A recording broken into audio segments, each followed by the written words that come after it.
The movie is about a girl who possesses a unique talent. She appears normal, but she cannot control her actions due to having a large amount of cortisol in her body. Lindy's family is broken. Her mother takes excessive medication, and her father often gets angry and physically abuses them, which causes the family to fall apart. Custody of Lindy is transferred to a reform school to treat her psychological and physical condition. Several treatments are applied to her, as it's crucial not to provoke Lindy, because when she is provoked, her actions become uncontrollable. They believe the military could teach her discipline and emotional control, but that also failed. Despite their efforts, Lindy could not control herself. Eventually, they discovered a unique treatment to manage her condition. We see Lindy as an adult heading to a restaurant. As she walks in, she sees a man yelling at the receptionist. The scene affects her deeply, and she thinks about hitting him, but she uses her shock therapy device to stop herself from acting on the impulse. She decides to go in and meets with Justin. She wants to leave and apologize to him, but he insists she stay. Meanwhile, the receptionist tries to provoke them, but Lindy again uses the shock device to keep her emotions in check. She tells Justin she's going to the restroom, where she overhears a waitress telling her friend how she used to bully them. Despite using the shock device, Lindy loses control. She attacks the waitress violently and then storms out of the restaurant. She heads back to her apartment, where we see her body covered in sensors and devices. Then we see Lindy visiting her psychiatrist. She tells him that the device is no longer working and no longer has any effect on her. She explains what happened, and he tells her that he made some adjustments to the device. He also suggests that the best treatment for her might be to experience a romantic relationship, to feel the love she's been missing. Lindy decides to call Justin again and goes on another date with him. They talk, and he tells her that he works as an accountant, while she admits that she is currently unemployed. They eventually go back to his apartment and fall in love. For the first time, Lindy removes all her devices and sleeps with him. The next morning, she wakes up to Justin telling her that he loves her and wants to see her again. He gives her a camera as a gift, knowing she loves photography, and then he leaves. The following day, she visits her psychiatrist and tells him that she felt something wonderful and that she hasn't experienced any psychological episodes since removing the devices while she was with Justin. She then goes out to enjoy her day, taking photos of people around the city. After some time, the police contact Lindy and inform her that Justin has been killed by an unknown assailant and that he had been in contact with her. She tells them that she spent a few days with him. The lead detective tries to provoke her, but Lindy manages to control herself and leaves the station calmly. Detective Vickers expresses that he wants to help her and assures her that she is not a suspect in Justin's case. Lindy visits Justin's grave to say goodbye, then returns home heartbroken and devastated. She later goes to see her psychiatrist in anger, and he uses the device to calm her down before injecting her with something to help her sleep. When she wakes up,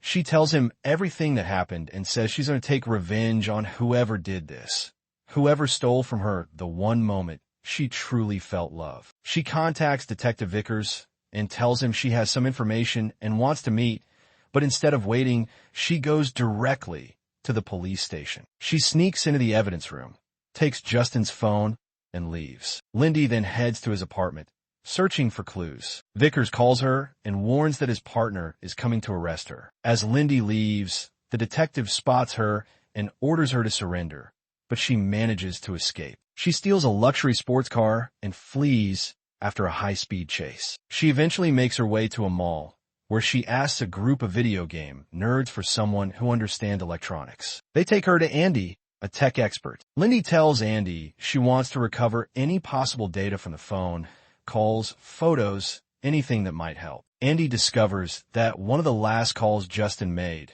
was to someone named Barry. Lindy leaves and gives the car to the girl. She then heads to a nightclub where underground fight matches are held, knowing that Barry will be there. She watches the fighters in action and then interrupts the match, demanding to speak with Barry. She tells him she wants to know who killed Justin. Barry agrees, but only on the condition that she defeats 3 of his fighters at once. Lindy accepts the challenge and, during the intense fight, manages to defeat all 3. Impressed, Barry agrees to help and takes her with him in his car. While on the road, he tells her she's going to die and that he won't give her any information. Lindy, however, manages to overpower Barry, captures him, and tortures him until he confesses. He reveals that his boss, Gareth, is the one responsible for Justin's death, as he suspected Justin was stealing from him. Meanwhile, Detective Vickers is in the hospital recovering from the earlier car chase incident. The other detective talks to him about Lindy's psychological history. As she leaves his room, Lindy walks in and tells Vickers who is behind Justin's murder. She asks for his help in finding Garrett's location. After he tells her, the female detective enters the room and tries to arrest Lindy. A chase begins, but once again, Lindy manages to escape. Next, we see Lindy standing in front of a massive corporate building. She walks through the main entrance and speaks to one of the guards, asking to see Gareth. The guard refuses. Then, the head of security arrives and tells her to come with him. While they're in the elevator, he causes her to lose consciousness. Lindy finds herself restrained in a room, with all the sensors and monitoring devices removed from her body. The head of security is surprised and questions why she's there. She tells him about Justin, but he refuses to listen and says they're going to send her back. As she's being driven away, she tells the driver to let her out. Meanwhile, the head of security meets with Gareth and tells him about Lindy, urging him to have her killed. However, Lindy manages to escape. We then see her psychiatrist, shocked as he sees her enter. She demands a new device and explains everything that has happened to her. Afterward, she returns home, but immediately senses that someone has broken in. She climbs in through the window, finds a bomb, and disarms it. She then turns on the gas and the air conditioner, setting the AC timer to create a delayed explosion. She later meets with Detective Vickers and tells him she's going after the one responsible and that she won't stop or surrender. Soon after, the bomb explodes in her apartment, creating a distraction, and Lindy escapes from the detective once again. After that, we see Lindy climbing the building where Barry is located. She calls the detective and tells him she's on her way. When she reaches the top, the head of security stops her and takes her to Barry. Barry casually explains why he had Justin killed, saying it was nothing to him, just another person among many he had eliminated. Later, we see Lindy imprisoned and strapped to a machine that's draining blood from her body. Using her physical strength, she manages to break free from the device and engages in a brutal fight with the head of security. She nearly loses, but eventually defeats him and escapes the room. As she makes her way toward Barry's office, she encounters a large number of security guards who try to stop her, but she takes them down one by one. She finally reaches Barry's room and uses the head of security's severed finger to unlock the door. To her shock, she finds Barry already dead. The real surprise, however, is seeing her lover, Justin, alive. He tells her that he killed Barry himself and used her to do it, knowing that suspicion would fall on her. He admits that he learned about her from her psychiatrist and decided to manipulate her through him. Justin tries to weaken her by using a shock device, but Lindy is so furious that the electric shocks have no effect on her. She throws a bag containing a bomb, escapes, and detonates it, killing Justin and blowing up the rooftop of the building. Lindy then goes to confront her psychiatrist,